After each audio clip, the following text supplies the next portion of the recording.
लेकिन करने के बाद भी जब ये तासुर दिया जाता है कि कुछ नहीं हुआ,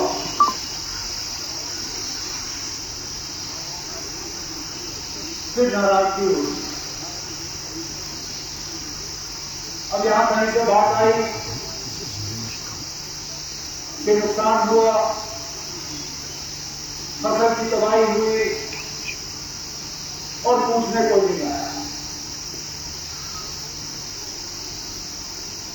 और मैंने फिर अपनी जगह याद किया कि चंद ही दिन पहले उसी इलाके के फ्रूट मंडी में उसी साथी ने सरकारी ट्रकों का जुलूस फ्रूट मंडी में अंदर लिया ताकि वहां फ्रूट की पेटियां जो है कीमती प्राइवेट ट्रकों में यहां से बाहर ना जाए, मुफ्त या कम खर्चे पे सरकारी ट्रकों में भर के यहां से बाहर लेने का काम मेरी हुकूमत ने किया।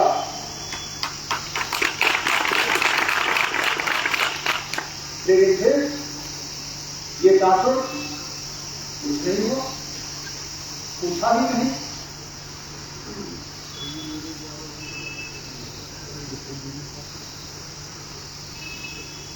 अब इससे पहले कि मैं ज्यादा कुछ कह रहा हूं, बेहतर है कि मैं थोड़ा सा अपने जज्बात पर थोड़ा काबू रखूं, क्योंकि आप मुझे थोड़ा सा लग रहा है कि मैं फटने वाला।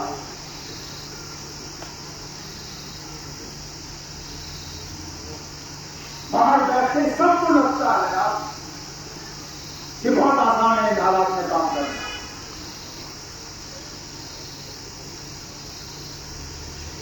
मैं तो इनमें से कुछ साथियों को कहता हूं खुदारा सिर्फ 10 दिन मेरी कुर्सी पे आगे बैठो, 10 दिन। अगर 11वें दिन से तुम अपने बाल फेंकोगे नहीं, मेरा नाम बदल जाएगा। विरासत में हमें हजारों करोड़ों की लायबिलिटी, ये जो ठेकेदार हमारे अपने पेमेंट के लिए पछता रहे हैं, ये मेरी नालायकी या जावेद राणा साहब की नालायकी नहीं, ये सूरत-ए-हाल हमें विरासत में मिली।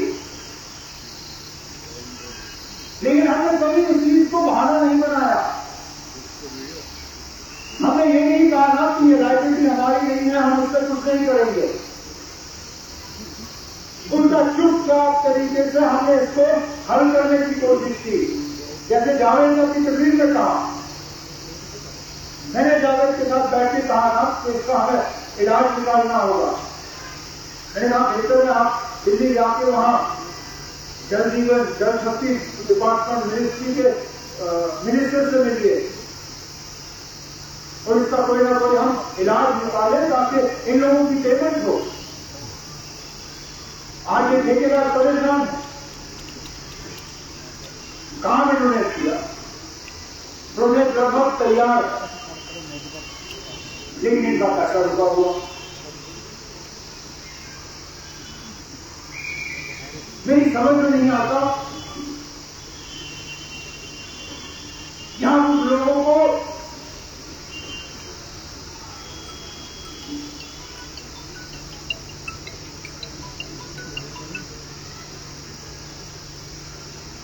ये दिखता नहीं है कि किन हालात में हमने ये स्कीमें मुकम्मल की।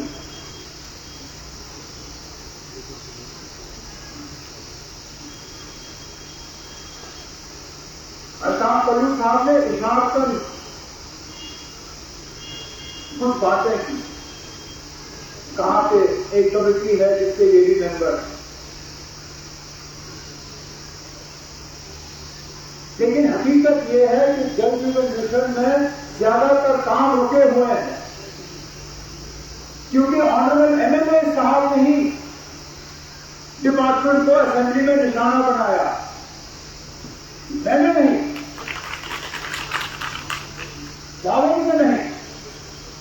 ये ऑनरेबल साहब जो यहां बैठे हुए हैं, इन्होंने अपनी तकरीरों में जल जीवन मिशन के हवाले से कुछ बातें की और स्पीकर साहब को मजबूर किया कि वो कमेटी एक बनाए इसकी इन्वेस्टिगेशन करने के लिए।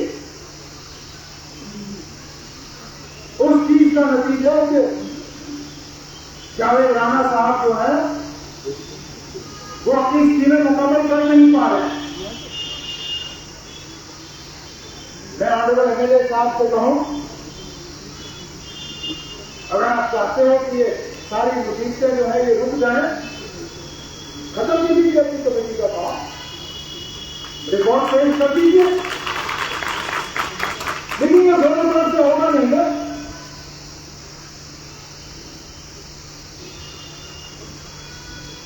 यहां जलसों में आप अफसरों की तारीफ करते हो, जुल्फी वही डावन का ये चल नहीं सकता। ये अलग अलग जगहों में अलग अलग आवाज में आप बात कर नहीं सकते हो। जो चीज मेरे कमरे में आके आप करते हो वही बात बाहर करो, फिर मैं मानूं। लेकिन मीडिया के सामने एक रुख देने के लिए एक चीज और कमरे में दूसरी, ये लोगों को धोखा दे रहा है आप, और जो भी सियासत में नहीं करता। मैंने कभी हालात को बहाने के तौर पर इस्तेमाल नहीं किया, इस चीज के बावजूद कि मैं जानता हूं आप इन हालात में काम करना कितना मुश्किल है। लेकिन मेरे सामने दो रास्ते थे इलेक्शन के बाद। एक रास्ता वो जो 2015 में पहले ही आजमाया गया। मैं चाहता हूं तो पिछले साल अक्टूबर में बीजेपी को हुकूमत में शामिल करता। जिस तरह मरहूम मुफ्ती मोहम्मद सैयद साहब ने 2015 में और महबूबा मुफ्ती साहिबा ने 2016 में किया, उस वक्त बिना बीजेपी की हुकूमत बन सकती थी। कांग्रेस भी तैयार, नेशनल कॉन्फ्रेंस भी तैयार, बीजेपी को हुकूमत से बाहर रखा जा सकता था। उस वक्त ये बहाना बना कि जम्मू को नुमाइंदगी देनी है। हमने इस हुकूमत में बिना बीजेपी को शामिल किए जम्मू को भी नुमाइंदगी दी, या नहीं दी? बीस पंचाल को नुमाइंदगी दी, जम्मू के निचले इलाकों को नुमाइंदगी दी। आज डिप्टी सीएम जम्मू का है बिना बीजेपी के।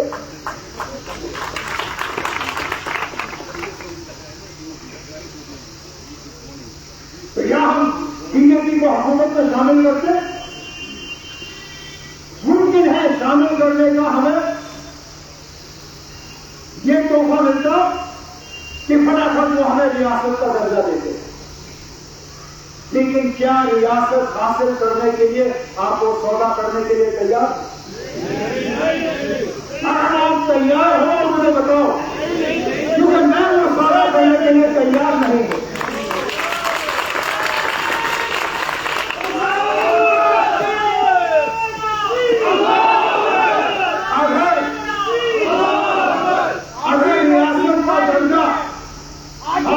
अगर रियासत का दर्जा हासिल करने के लिए बीजेपी को हुकूमत में शामिल करना जरूरी है, तो मेहरबानी करके मेरा इस्तीफा आप लोग कबूल कर लीजिए और यहां किसी और एमएलए को आप वजीर आला बना के बीजेपी के साथ हुकूमत बनाओ। मैं बनाने के लिए तैयार नहीं हूं।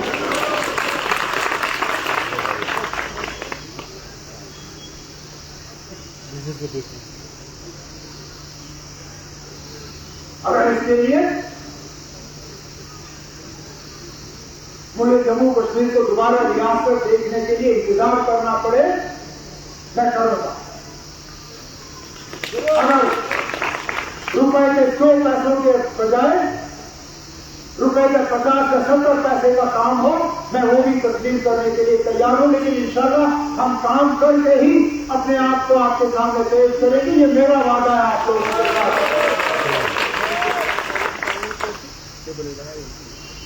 लेकिन मेरे साथियों को भी थोड़ी हिम्मत करनी होगी, थोड़ा हम ताकतों का मुकाबला करना होगा जो जम्मू कश्मीर में सिर्फ तबाही और बर्बादी चाहते हैं,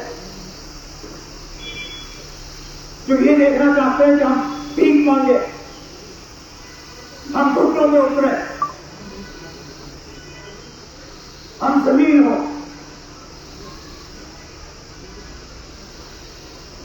हम हालात देखिए हमारे इर्द गिर्द, वो लोग जो मुझे कहते हैं कि आप सड़कों पे होकर के एहतजाज क्यों नहीं करते हो, मेरा जवाब उनको यही है कि जाओ लद्दाख के हालात देखो। अरे यहां लद्दाख के फायरिंग खोलने में उन्होंने 1 घंटे का इंतजार नहीं किया, यहां तो 10 मिनट इंतजार नहीं करेंगे।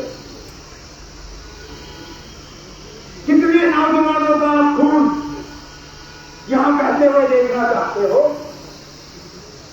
मैं कम से कम उस चीज के लिए तैयार नहीं हूं। हम लड़ेंगे, जमहूरी तरीकों से लड़ेंगे, पुरान तरीकों से लड़ेंगे, आईन और कानून के दायरे में अपना जो है अपना हक हासिल करेंगे। लेकिन यहां के लोगों के घरों में मैं तबाही और बर्बादी लाने के लिए तैयार नहीं।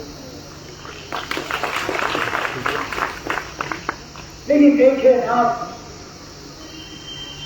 क्या बदलाव आया। हम तो कभी 5 अगस्त 2019 के हक में नहीं थे। हमने उस दिन से कहा कि हमारे साथ जो हुआ गलत हुआ। करगिल के लोग भी उन्होंने कभी उस फैसले को तस्लीम नहीं किया। लेकिन मेरे में देखिए किस तरह मिजाज बदल गया। जिन लोगों ने 5 अगस्त 2019 के बाद पटाखे जलाए, मिठाइयां बांटी, कहा कि हमारे दिल के अरमान पूरे हो गए, आज उनके बयान पढ़िए। मैं हैरान हुआ जब कल मैंने अखबार में उनका बयान, उनका बहुत बड़ा लीडर है, उनका बयान पढ़ा। क्या कहा उन्होंने? कहा कि हमने सालों साल 370 के खिलाफ अपनी आवाज बुलंद की, लेकिन आज हमें इस बात का एहसास हुआ कि 70 साल 370 ने हमें बचा के रखा।